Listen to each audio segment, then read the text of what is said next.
Hi everybody, my name is Rodrigo Zeidan. I'm associate professor at NYU Shanghai and affiliate professor at Fundação Dom Cabral.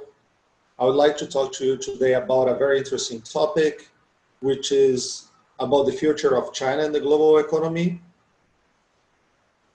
First, I would like to answer this simple question: is China able to pretty much save the world economy like it did in 2009, 2010, after the great financial crisis?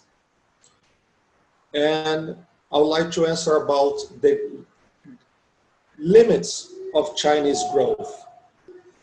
Another important question that I get asked a lot is has the potential of Chinese growth, is it over? Can China continue to grow, maybe not at 6 or 7%, but maybe 5 or 4% for the foreseeable future? And I'm going to show you how I answer this question. I don't think that the global economy will come back stronger than it was. I think there won't be a V recovery. There won't be, right now we have a sharp decline in economic activity. It won't be followed by a corresponding economic growth. But again, my story is about China, right? And I believe that we actually kind of overestimate China in the short run and underestimate China in the long run. It is possible that China comes to the rescue of the global economy. In 2009, 2010, it was Chinese-led growth that led to the recovery of countries in Europe somewhat, but a lot of countries in Latin America, including Brazil. I don't think we can count as much on China today like in the past, but I'm going to make a case that China will continue to grow or has the potential to continue growing for a long time, right?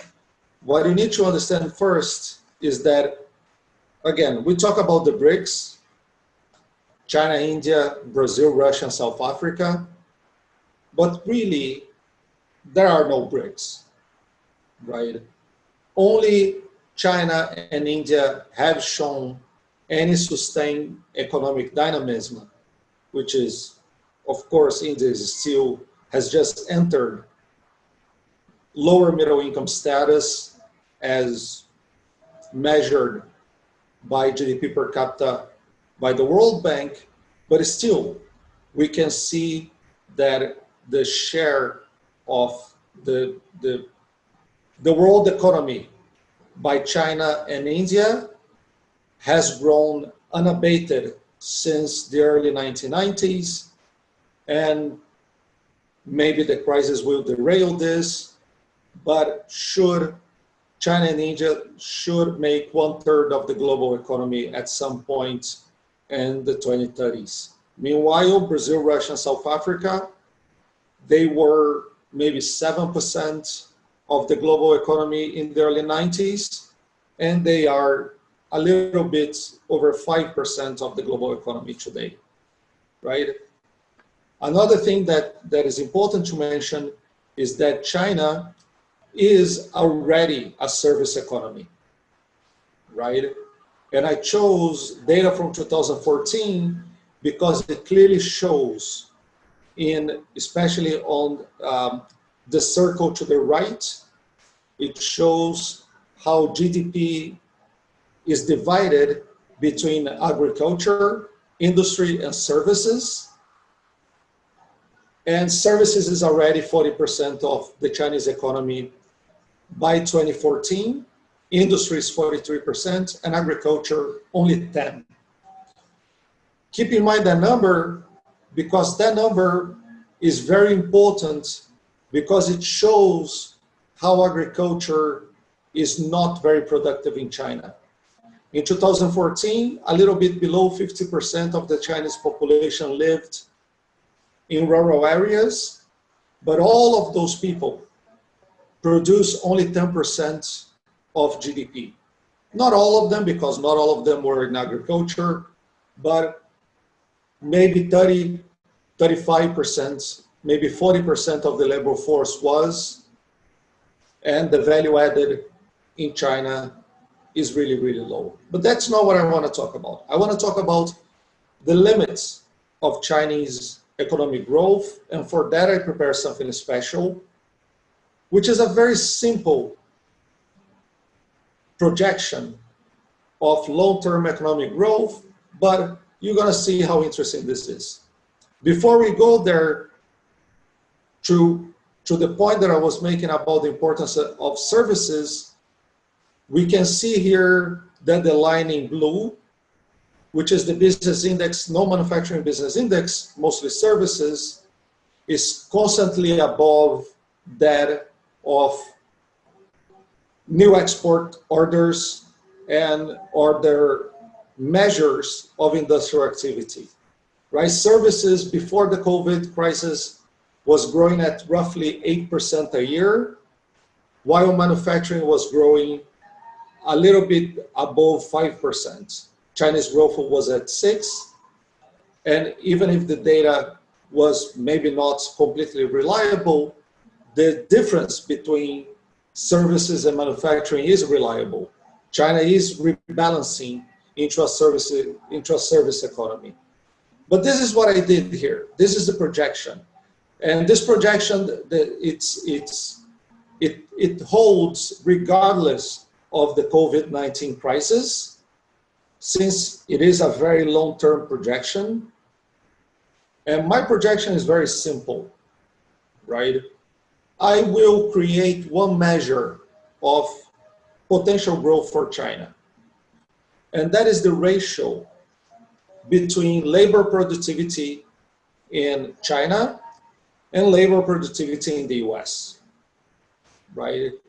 I will claim that China has the potential to grow very fast as long as labor productivity in China doesn't reach 60% of labor productivity in the US. The reason for that is very simple, right? We assume that the US is a very productive economy and it's hard to really catch up with labor productivity in the US. But that is fine. I'm not saying that China will stop growing only when it reaches the same labor productivity as in the US. I'm being really conservative here, and I'm creating a scenario in which China will stop its very rapid growth when labor productivity is only 60% of American productivity, right? And I will make some assumptions. I will assume that China will continue growing very, very fast. And again, the COVID crisis doesn't change this, because the blip will be the same in the US and China. So China will resume growth, and it will grow for the foreseeable future at 5.5% a year.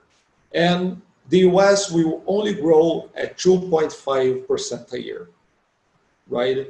So my projection is relatively conservative for the US, and it's really aggressive for China. It assumes that China will continue growing very, very fast, unabated, right?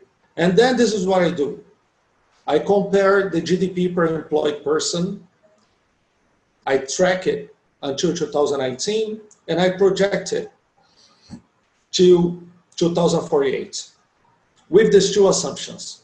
So here I don't need to worry about the makeup of the population and the population pyramid, because it's already GDP per employed person, right?